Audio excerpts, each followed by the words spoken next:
Namaskar and good afternoon. And as always, it's great to be in Bhubaneswar. I'll start with a confession. I have many regrets in my life. Several things that I did not achieve or did not get that opportunity. And one of the regrets that I have is that I had never met in my life, I had never had the pleasure of meeting Dr. Mahatab. And imagine this irony. Dr. Mahatab passed away, if I'm not mistaken, in January 1987. And I landed up for the first time in Orissa 1 month later, February 1987.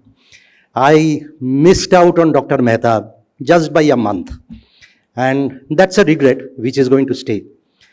And another admission, like I think among the people who are on the dais, I must be the least knowledgeable about Dr. Mahatab.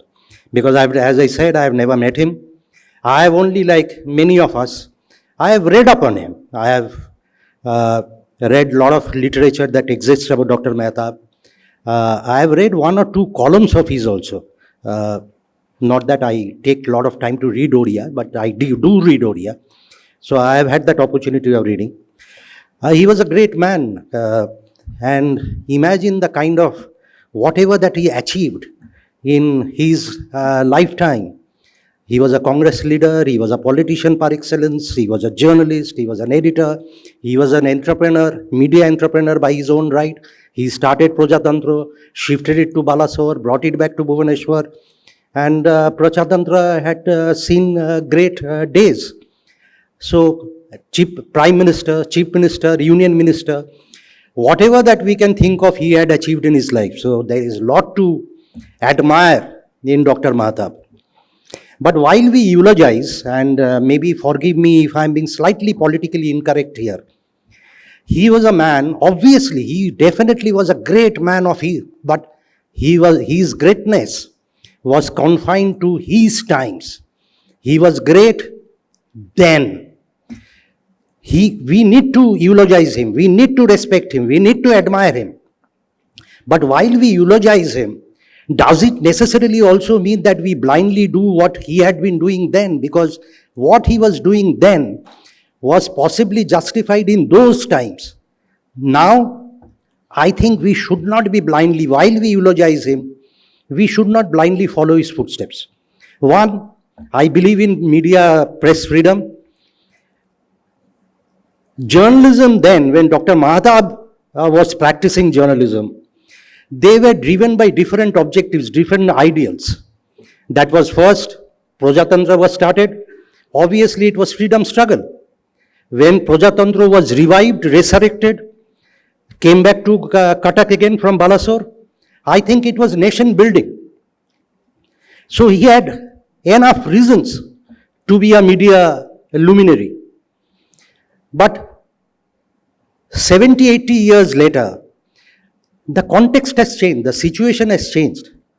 I think one of the biggest problems that the media in India faces today is twofold. One is corporatization and the second is politicization. It's always better if politicians stay away from the media. So, Dr. Mahatab as a pioneering politician, being a pioneering media person 75 years ago does not necessarily mean that is a recipe of success even now. So while we eulogize and pay our respects and tribute to Dr. Mahatab, we should be, I think, not lose sight of the fact that politics and media, it's better that they stay away from each other. I do understand that Shomo Babu is here, and someone who I look up to, I seek his advice, and he has been very generous and kind to me personally at an individual level. But Shomoda, I must tell you, every time you contest election, I shake my head in disbelief. I wish you were not a politician. You have been such a media entrepreneur. You have been such a inspiring media personality in Orissa. You would have, this is my personal feeling, like, you would have achieved much, much more had you not been in electoral politics. That's my personal view. But then finally the choice is yours. So we defer to that. But I still go back to that same point, like politics and media should be two separate entities and there shouldn't be an interplay. Otherwise, we lose our freedom, or we get compromised possibly in a more than one way. I also, while I talk and think about, like I have been reading up, because since Upendra invited me here, I have been reading up on Dr. Mahtab. It made me also think, what would have Mahtab done now if he was a journalist editor now in the present context? 1921, he went to jail, he was arrested on sedition. Now, if he had been a fearless journalist, he would again possibly been in jail on sedition. Now, new set of laws, BNS has replaced IPC. The word per se, sedition, has been removed. But more draconian provisions have been included in the new Bharatiya Nyaya Samhita. You can be jailed for more number of years. There is less scrutiny.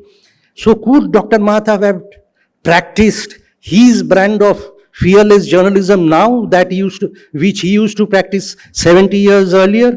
I have my doubt. How would have Dr. Mahtab, say, for example, reacted or responded to the disinformation that we see everywhere?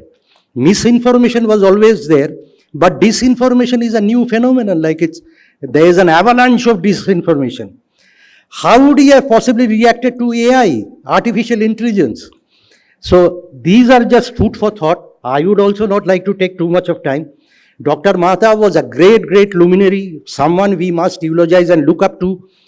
What he had achieved in his life is something that we can't even possibly imagine. I was reading somewhere that he was such a man of such great competence and intellect. Even his bathroom was a library. He would read books even while he is in the toilet. So a phenomenal human being. While we get inspired by him, my only suggestion is, humble suggestion is, that we need not necessarily blindly eulogize. That was then. We are living in a different world now. While we take inspiration for Dr. Mahtab, we also need to adapt ourselves to the changing circumstances. Thank you. Great talking.